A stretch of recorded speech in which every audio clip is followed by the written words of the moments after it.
আলেম হও, কুন আলিমান তোমরা আলেম হও, আও মুতাআল্লিমান না হলে আলেমের ছাত্র হও। ভালো করে শুনবেন, তোমরা আলেম হও না হলে আলেমের ছাত্র হও, আও মুহিব্বান ছাত্র যদি না হতে পারো তাদেরকে ভালোবাসো, ওলামায়ে কেরামকে ভালোবাসো, আও মুত্তাবিয়ান অথবা ভালো যদি তেমনটা নাই বাঁচতে পারো, সেরকম রিলেশন পয়দা করতে না পারো, কমপক্ষে ওলামায়ে কেরামের অনুসরণ করো, আনুগত্য করো, তারা যেভাবে চলতে বলে সেভাবে চলো। ওয়ালা তাকুন খামেসা পঞ্চম শ্রেণী ভুক্ত হয় না। 1 নম্বর 2 নম্বর 3 নম্বর 4 এই 4 দলের কোন না কোন দলের মধ্যে থাকবে ভালো। 4 দলের মধ্যে 4টা দল। প্রথম আল্লাহ তাআলা আল্লাহ রাসূল বলেছে আলেম হও, না হয় ছাত্র হও, না হলে আলেম কে ভালোবাসতে ওয়ালা হও, আলেমকে ভালোবাসো, এই দলে থাকবে। আর এই দলে যদি না থাকতে পারো কমপক্ষে তাদের অনুসরণ করো। তাদের কি করো? অনুসরণ করো। এই 4 দলের যে কোনো এক দলে থাকো তাহলে ভালো। আর যদি 4 দলের এক দলও যদি আমরা না থাকতে পারি, আল্লাহ রাসূল বলেছে ওলা তাকুন খামেসা পঞ্চম দলভুক্ত হয় না, বা তুহলা হালাক হয়ে যাবে। পঞ্চম দলভুক্ত হলে কি হয়ে যাবে? হালাক হয়ে যাবে, ধ্বংস হয়ে যাবে। তা আজকে পৃথিবীতে ধর্মীয় শিক্ষা প্রতিষ্ঠান অনেকগুলো আছে, পৃথিবীতে আছে না নাই? বাংলাদেশে অনেকগুলো আছে, আমাদের এলাকাও আছে। কিন্তু এই যে ধর্মীয় প্রতিষ্ঠানগুলিকে যেভাবে সাহায্য সহযোগিতা করা আমাদের করবার দরকার, এগিয়ে আসার দরকার, সেভাবে আমরা এগিয়ে আসি না, সেভাবে আমরা এগিয়ে আসি না। আমার ছেলেকে বিদেশে পাঠাবো, 5 লক্ষ 7 লক্ষ টাকা 10 লাখ 15 লাখ টাকা দিয়ে হলো আমরা পাঠাই। কেন? মাসে 1 লাখ টাকা পাঠাবে তখন। কিন্তু এটা তো অনিশ্চিত, অনেকে যা ধরা খায় না, কেউ অনেকে যা ধরা খায় না, বাড়িতে ফিরে আসে না, লাশ হয়ে আসে না, আসে, সব শেষ হয়ে গেল। একালেও শেষ, পরকালেও শেষ, ঠিক না ভাই? তা আল্লাহ রাব্বুল আলামিন বলেছেন কোরআনের সাথে থাকো, কোরআন পড়ো, কোরআন বুঝো, কোরআন মোতাবেক জিন্দেগি যাপন করো। কোরআন বুঝো, কোরআনকে মানো। আজকে আমরা কোরআন বুঝি না, কোরআন মানতে চাই না, কোরআনের প্রতিষ্ঠানকে ভালোবাসতে চাই না, তাদেরকে আমার সাহায্য সহযোগিতা করবো টাকা পয়সা দিয়ে, অর্থ করে দিয়ে, সুপরামর্শ দিয়ে, এটাও আমরা করি না। স্বতঃস্ফূর্ত ভাবে এটাও আমরা করতে পারি না, ঠিক না ভাই? আমরা করি। কোরআনের প্রতিষ্ঠান যেখানে আছে সেখানে রহমত আছে, কোরআনের প্রতিষ্ঠান যেখানে আছে সেখানে রহমত আছে। যারা কোরআনকে ভালোবেসেছে, ইজ্জত করেছে, আল্লাহ তাআলা তাদেরকে সম্মান বাড়িয়ে দিয়েছে দুনিয়াতে। সাহাবায়ে কেরামকে আল্লাহ, সাহাবায়ে কেরামরা এরকম আল্লাহর খাঁটি বান্দা, মুখলেস বান্দায় পরিণত হয়েছে কি দিয়ে? রাসূল পাক সাল্লাল্লাহু আলাইহি সাল্লাম তাদেরকে কিভাবে? সম্পদ, টাকা পয়সা দিয়ে কি তাদেরকে গড়াইছেন? না ইলমে ওহী দ্বারা তাদেরকে লালন পালন করেছেন। ইলমে ওহী দ্বারা তাদেরকে লালন পালন করেছেন, তাদেরকে হেদায়েত দিয়েছেন, তাদেরকে পরিচালনা করেছেন। এই জন্য তাদের অন্তরও ভালো, তাদের বাহ্যিকটাও ভালো, ভিতরটাও তাদের ভালো ছিল, বাহ্যিকটাও তাদের ভালো ছিল, ভিতরটা তাদের পরিষ্কার পরিচ্ছন্ন ছিল, বাহ্যিকটাও তাদের ভালো ছিল। ভালো ছাড়া, সাবান ছাড়া তো ময়লা উঠবে না। সাবান ছাড়া কি ময়লা উঠে? কাপড়ের ময়লা উঠবে? উঠবে না। তো অন্তরে অনেক ময়লা আমার আপনার জমে আছে না নাই? আমার আপনার অন্তরে অনেক ময়লা আছে না? শিরকের ময়লা আছে, বিদআতের সব ময়লা আছে, নাফরমানির ময়লা আছে, নামাজ না পড়ার ময়লা আছে, যাকাত না দেওয়ার ময়লা আছে, দান সদকা না করার ময়লা আছে, তেলাওয়াত। আল্লাহ রাসূল বলেছেন তলাবুল ইলমি ফরিদাতুন আলা কুল্লি মুসলিমিন ওয়া মুসলিমাতিন, প্রত্যেক নর নারীর উপর বিশুদ্ধ কোরআন তেলাওয়াত করতে পারাটা ফরজ, এটা হলো ফরজ আইন। তা আমরা কি সকলেই বিশুদ্ধভাবে তেলাওয়াত করতে পারি? বিশুদ্ধভাবে কোরআন তেলাওয়াত কি আমরা সকলে করতে পারি? পারি না। তাহলে বিশুদ্ধ তেলাওয়াত আমাদেরকে শিখতে হবে কিনা, জানতে হবে কিনা?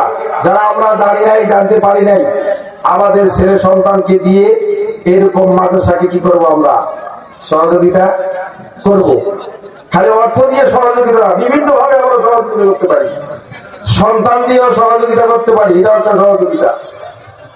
আরেকটা হলো টাকা পয়সা দিয়ে, অর্থ করে দিয়ে এবং সুপরামর্শ দিয়ে আমরা কি করব?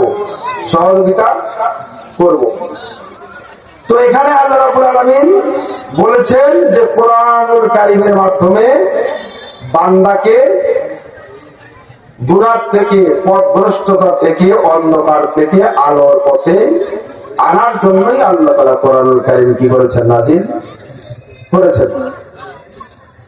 যেমন একটা দৃষ্টান্ত দেই, যে ওমর ফারুক রাদিয়াল্লাহু তাআলা আনহু, ওমর ফারুক রাদিয়াল্লাহু তাআলা আনহু কাফের ছিলেন। কি ছিলেন? কাফের। তো সে যে ইসলাম গ্রহণ করেছেন, কি কারণে করেছেন, কখন করেছেন ইসলাম গ্রহণ? ওমর ফারুক রাদিয়াল্লাহু তাআলা আনহু কাফেরদের মধ্যে নেতা ছিলেন। কাফেরদের একটা পরামর্শ সভা বসলো। সেই সময় ঘোষণা দেওয়া হলো কি মুহাম্মাদের কাল্লা কাটতে পারবে তাকে 100 উট পুরস্কার দেওয়া হবে। মুহাম্মাদের কাল্লাকে কাটতে পারলে কত উট পুরস্কার? 100 উট পুরস্কার দেওয়া হবে। এই কাজ করার জন্য দাঁড়িয়ে গেলেন ওমর ফারুক রাদিয়াল্লাহু তাআলা আনহু। দাঁড়িয়ে গেলেন, এই কাজ আমি করব, মুহাম্মাদের কাল্লা কাটবো, 100 উট পুরস্কার আমি জিতবো, আমি গ্রহণ করব। খোলা তরবারি নিয়ে দৌড় মুহাম্মাদের খোঁজে। রাস্তায় একজন তার সাথে সাক্ষাৎ হয়, তার সাথে একজন ব্যক্তির সাক্ষাৎ হয়। সে বলতেছে, হে হে ওমর, তুমি কোথায় যাচ্ছ? নেঙ্গা তরবারি নিয়ে তুমি কোথায় যাও? তো তিনি বললেন, মুহাম্মদকে হত্যা করতে যাচ্ছি। ওই ব্যক্তি বলতেছেন, মুহাম্মদের কি কাল্লা কাটতে পারবে তুমি? মুহাম্মদ হচ্ছে আল্লাহর বাঘ, আল্লাহর সিংহ, তুমি তো তাকে কাল্লা কাটতে পারবে না।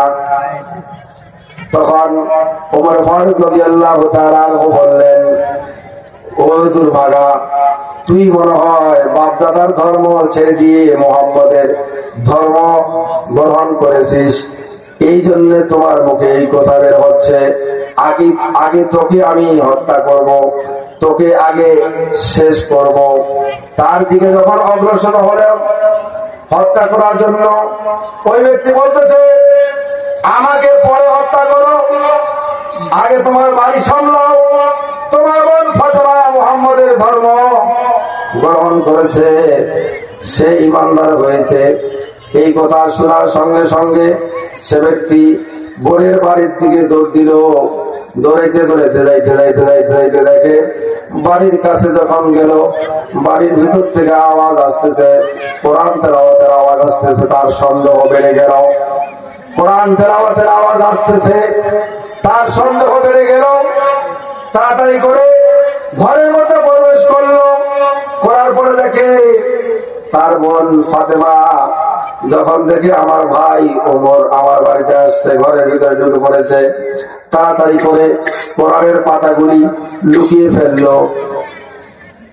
বোন কোরআনের পাতাগুলি, যে কোরআন পড়তেছে, পাতাগুলি লুকিয়ে ফেললো। এরপরে ভাই বলল, যে তো দেখি তোর পাতাগুলি, তুমি যেগুলি পড়তেছিলা, কোরআন যেটা তেলাওয়াত করতেছিলা, পাতাগুলি দাও দেখি। বোন বলতেছে, না দিব না, তুমি ছেড়ে ফেলবা, বেয়াদবি করবা। ওমর ফারুক রাদিয়াল্লাহু তাআলা আনহু বলতেছেন, না আমি বেয়াদবি করবো না, ছেড়ে ফেলবো না, দাও দেখি, দাও কি করতেছিলা তুমি, দাও। তখন ফাতেমা বলল, না আমি দিব না। এক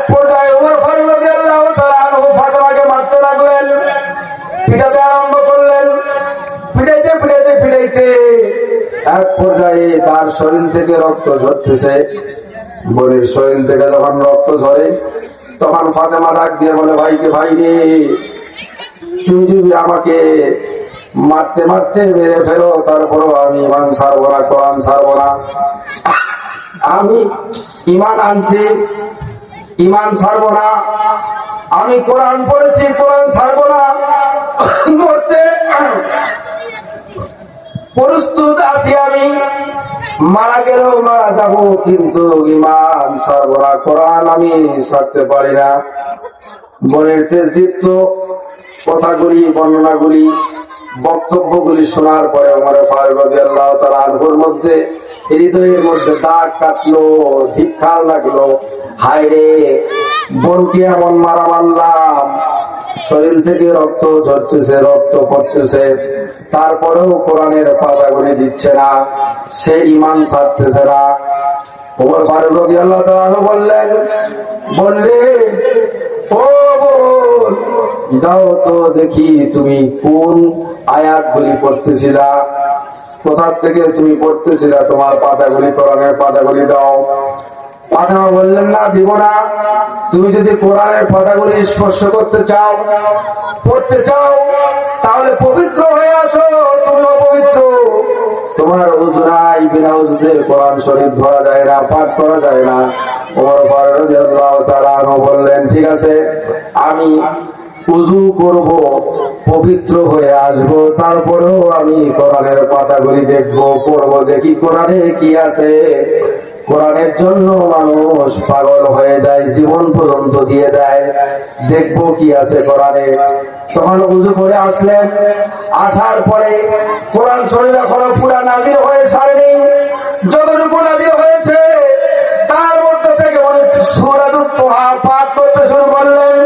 পড়তে পড়তে পড়তে পড়তে এক পর্যায়ে যখন আয়াতে আসলেন, ইন্নাস সাআতা আতিয়াতুন আকাদু উখফিহা লিতুজজা কুল্লু নাফসিন বিমা তাসআ। আল্লাহ তাআলা বলেন, আমি কার মৃত্যু কখন দিব এটা কেউ জানে না, কিয়ামত কখন হবে এটাও কেউ জানে না। আমি আল্লাহ তাআলা গোপন রাখতে চাই, যাতে করে প্রত্যেককেই তার নিজ নিজ আমলের প্রতিদান পায়। সম্মানিত ভাইরা আমার, এই আয়াতে কারিমা যখন তিনি বললেন, আয়াত পর্যন্ত যখন ওমর ফারুক রাদিয়াল্লাহু তাআলা আনহু আসলেন, তার মধ্যে ভাবান্তর সৃষ্টি হয়ে গেল, ভাবনায় পড়ে গেল। কোরআন যেটা বলছে সত্য বলেছে, একদিন আমার মৃত্যু আসবেই, আমি তো মারা যাব, কিয়ামত সংঘটিত হবে। আমি যদি ঈমান না আনি, মুসলমান না হই, আর বেঈমান অবস্থায়, কাফের অবস্থায় যদি মারা যায়, কোরআন যেটা বলেছে গুনাহগারদেরকে আল্লাহ তাআলা শাস্তি দিবেন, আমি তো শাস্তি থেকে বাঁচতে পারবো না, আমি শাস্তির থেকে বাঁচতে পারবো না, আমাকে শাস্তি দেওয়া হবে, এই শাস্তি জাহান্নামের আগুন তো আমি সহ্য করতে পারবো না। আর দেরি কেন, কোথায় আছে মুহাম্মদ, কোথায় মুহাম্মদ, কোথায় মুহাম্মদ অবস্থান করতেছে জানি না। দৌড় দিল মুহাম্মদের খোঁজে, মুহাম্মদ কোথায় আছে।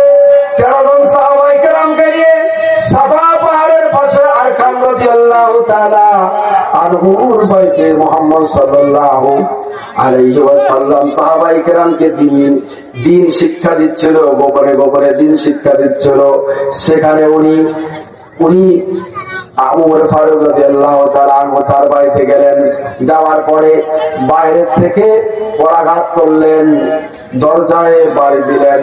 দরজায় যখন বাড়ি দেয়, সাহাবায়ে কেরাম ভয় পেয়ে গেল, আমরা তো মুসলমান যারা আছি এখানে আছি, বাইরে তো আর কোনো মুসলমান নাই, তাহলে অবশ্যই কোনো কাফের আসছে আমাদের উপর হামলা করার জন্য। কেউ দরজা করলো না। দ্বিতীয়বার আবার যখন পরাঘাত করলো, দরজার শিকলে বাড়ি দিল। এবার মুহাম্মদ রাসূলুল্লাহ সাল্লাল্লাহু আলাইহি ওয়াসাল্লাম দরজার কাছে গেলেন, দরজা খুলবেন, সাহাবায়ে কেরাম এসে বাধা দিল, ইয়া রাসূলুল্লাহ, ইয়া হাবিবাল্লাহ, দরজা খুলবেন না। দরজার বাইরে ওমর খোলা তরবারি নিয়ে দাঁড়িয়ে আছে, আমাদেরকে শেষ করে দিবে, আপনি দরজা খুলবেন না।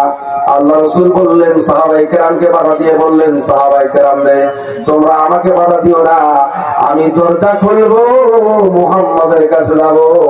মুহাম্মদ কি আবদার নিয়ে এসেছে, কি আবেদন নিয়ে আসছে, এটা আমি শুনবো। আল্লাহ রাসূল দরজা খুললেন, খোলার পরে উমরের সামনে দাঁড়ালেন। ওমর ফারুক রাদিয়াল্লাহু তাআলার সামনে দাঁড়ালেন। হত্যা করবেন তো দূরের থাক, কাল্লা কাটবেন তো দূরের থাক, অপরাধীর ন্যায়, দোষীর ন্যায় কি করলেন? তিনি দোষীর ন্যায়, অপরাধীর ন্যায় মাথা নিচু করে দাঁড়িয়ে থাকলেন, মাথা নিচু করে দাঁড়িয়ে থাকলেন। আল্লাহ রাসূল ওমর ফারুক রাদিয়াল্লাহু তাআলা আনহুর চাদরের এক প্রান্ত ধরে আকর্ষণ করলেন, হে ওমর, তোমার কি এখনো সময় হয় নাই? আর কতকাল তুমি অন্ধকারে থাকবা? আলো আসছে, কোরআন আমাদের সামনে আসছে, কোরআন সামনে আসছে, আলো আসছে, ইসলাম গ্রহণ করতে আর কতদিন তোমার বাকি আছে? কেন তুমি এখনো অন্ধকারে ঘুরপাক খাচ্ছে ওমর? এই কথা বলার পরে ওমর ফারুক রাদিয়াল্লাহু তাআলা আনহু তার তরবারি রাসূল পাক সাল্লাল্লাহু আলাইহি সাল্লামের পায়ের কাছে রেখে দিয়ে কালিমা শাহাদাত পড়ে মুসলমান হয়ে গেলেন। আশহাদু আল্লা ইলাহা ইল্লাল্লাহু ওয়াহদাহু লা শারীকা লাহু ওয়া আশহাদু আন্না মুহাম্মাদান আবদুহু ওয়া রাসূলুহু। তার ভিতরে ভয় আসলো কি জন্যে? কোরআন তেলাওয়াত করতে করতে মৃত্যুর প্রসঙ্গ আসলো, মৃত্যুর ভয় ঢুকে গেল, পাশাপাশি আল্লাহর শাস্তিরও ভয় ঢুকে গেল। এই জন্য কোরআন সবাইয়ের জন্য হেদায়েত নয়।